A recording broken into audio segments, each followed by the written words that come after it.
So, Ricard here in Las Vegas during the 5th day of the main event. I'm very pleased to present Norman Chad. Norman, how are you? I've seen better, I've seen worse. Yeah. When was better? Oh, when we were all 8 years old and no one had problems. Yeah. But yeah, this is as good as it gets, the main event, and just love seeing how it keeps growing every year. Yeah. Is it a lot of work now before, when you start working, have you started working already to prepare? Yeah, just talking to players who are on the floor who I haven't met before, who might get deep into the event. But it's not very difficult work. I just sit there and watch them and let them talk and take notes. Yeah, all right. So when the World Series are done, how long time does it take to make all this? It must take a long time to produce all the shows. Yeah, it does. It actually is shorter than it used to be, but we end up doing about 28 one-hour programs of the World Series. Right. And this finishes in mid-July, and we actually start doing the first broadcasts that air in early August. Mm-hmm. So then there's 2 hours every week until the November 9, or this year the November 9 is a week earlier. Yeah. But so it plays out over 3 months until the live final table. How many years have you done it now? This is the 10th year. We started, Lon McCarron and my partner started the Chris Moneymaker year, which just happened to be the boom. Yeah, happens to be a really good year. We were in the right place at the right time. Yeah. As I like to say, we were in the getaway car. Right. Someone else was driving and we were just in the car. Has it meant a lot to you to be in the sort of face of the TV shows around the World Series? Well, it's just, as far as the work goes, it's changed my life over the last 10 years. I had never worked in poker before. I played poker recreationally. And it's been a great run because I like being in the poker community, and the poker boom has been, we never saw it coming. No. So yeah, I don't know what else I would have been doing the last 10 years, but this is what I've done, and it's been a lot of fun. Yeah, you've been a sports journalist and a columnist, right? Yeah, I still am. I've always written sports columns in America once a week forever. It's a humor column. It's actually the same approach I take to the poker telecast. I just kind of make fun of everything that's going on in sports. Yeah. And I've kept doing that all during the last 10 years as well. I still do that once a week, year round. Do you see how many people are following that column? Do you know how many are reading that or listening to it? Most of my readers are dead because newspapers are dying, and most of the readers in newspapers are literally dying. Yeah. So I love writing the column. It appears in about 20 newspapers throughout the United States, a lot of large newspapers, but no one under the age of 50 reads print, the print part of the newspaper anymore. No. People might see it online, but the print, I can tell from the letters I get from people that everyone reading my columns is literally over 60. Okay. And you're not there's a lot of new technology, new ways, Twitter and Facebook. Are you working with that at all? I was forced into Twitter last year by my wife, and I should embrace the social media more. I'm just more old school, and I don't like tweeting out every thought I have, or just telling people, look, I'm going to the movies right now, or look, this is. I just let the day breathe, and then once in a while tell somebody something. Yeah, even if you have 100,000 viewers, I don't think I would feel comfortable with that. Maybe they care, but I feel like, who cares, right? Yeah, I always feel, who cares? I always actually tell one of the poker players, who's one of the most prolific tweeters, Daniel Negreanu, that, once in a while I don't need to know what you're thinking about something. Just every 3 minutes, that's too much. Yeah. Daniel, I love you, and he's a smart guy, and he's got opinions, but just a little less often. Yeah. Less is more. Yeah, less is more. For sure. I looked you up a little bit. There was a book once. How did you come up with that title? My book Hold on, honey, I'll take you to the hospital at halftime. Isn't that very much Norman Chad? Well, actually, it was based on a true incident. For the book, we made it pretend as if my wife was pregnant and had to go to the hospital because she's about to give delivery. Yeah. But that was a fiction based on a real thing. When I was watching a football game once with my first wife was cooking while I was watching the football game.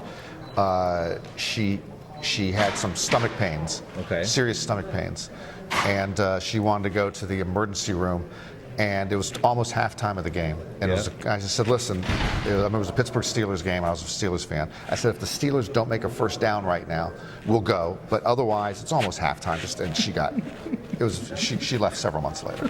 That was not good. How much was that serious?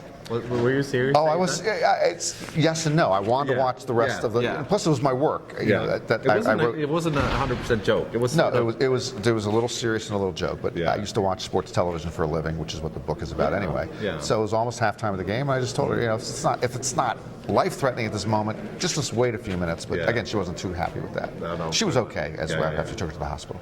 I mean, you had a lot of attention, you might say, around your former wife jokes and all that. Are you going to get married again? Are you married? Actually, I did get. Sometimes on the telecast I joke about how many wives I've had. I had two wives, and I am married a third time, and this is the last time. I think it works. Yeah. It better work. If it doesn't work, you won't go for it again. Oh, I hope not. I've told Tony, my wife, this is till death do us part. Yeah. And even if that means one of us killing the other, it's till death do us part. I don't want to do it again. No. Are you happy now? You happy now? Oh, I'm very happy. That's a hard question because if you're not happy, we were married 5 years. We actually got married at the final table of the World Series five summers ago with our production team. Giving us a wedding video by shooting it. It was a lot of fun, and thankfully it's held for 5 years, which is a record for me. And let's go for 50 years. Yeah, of course. I thought I might ask because you never know, right? It could have been over, of course. Which was the best year for you, if you would point out one, apart from the Moneymaker year? The best year in commentating the World Series. In commentating, well, it's. Moneymaker's the best year because that's the first year and we didn't expect it. There's so many reasons for it. So many reasons for it. Moneymaker, it was unexpected. Right, the duel with Farah and Moneymaker 2 sort of made it like the old pro against this kid. And by the way, I was stupid enough to be rooting for the old pro. I was rooting for Sammy Farha. I had no idea that if Moneymaker won, it probably was better for everything. Of course. But I had no idea at the time, and I love the figure that Sammy Farha cut. He was almost like it's Humphrey Bogart playing at a poker table. Amazing. And you couldn't have directed better. No, you couldn't. It's like they're from central casting that you'd have. The accountant from Tennessee who's just an amateur against this incredible figure who's from the pros. So that was a great contrast, and nothing compares to that, frankly. And that was also when it was at Binion's Horseshoe, which was the original home of the World Series, which it was a smaller, grittier, more gambling feel to it. And, we love the Rio, and the Rio's terrific, but I do miss that feel that you got at the Horseshoe. It just felt and smelt like gambling when you walked in. I think one of the most classic comments was when everyone was sort of booing Moneymaker, the friends of Farha, and he went over and told them, calm down, this is good for poker. Yeah, and he was right. No, he was right. He's a smart guy. Yeah, he's a smart guy indeed. Now, you played some poker as well, right? You had a pretty good result this year. I got lucky this year. I made it to a World Series final table for the first time. I never thought I could make it to a final table. It was a lot of fun. Was it Stud 8 Omaha 8? The mixed Stud 8 Omaha 8, which is the two games that I play most often when I do play. So if you played one event, that would be it? That would be it. And I only play about 3 events a year. And I started playing the year after Moneymaker just to be part of it. Okay. And the first I was 0 for my first 12 for finishing the money. And then since then, I've cashed 3 times in the last 10 events, which is much better than I should be doing. Do you get something extra because you are you? From your opponents? You know what I mean? Do you talk them out of their hands? No, I don't talk them out of their hands. Most of them are obviously trying to be like they don't want to knock me out because I'm nice at the table and I'm entertaining at the table. Show them some cards. So I think they're nicer to me. So that kind of helps in the event. And they're better than me, so it helps that they do that to me because I can't play at their level. So I just try to get lucky, and I got lucky.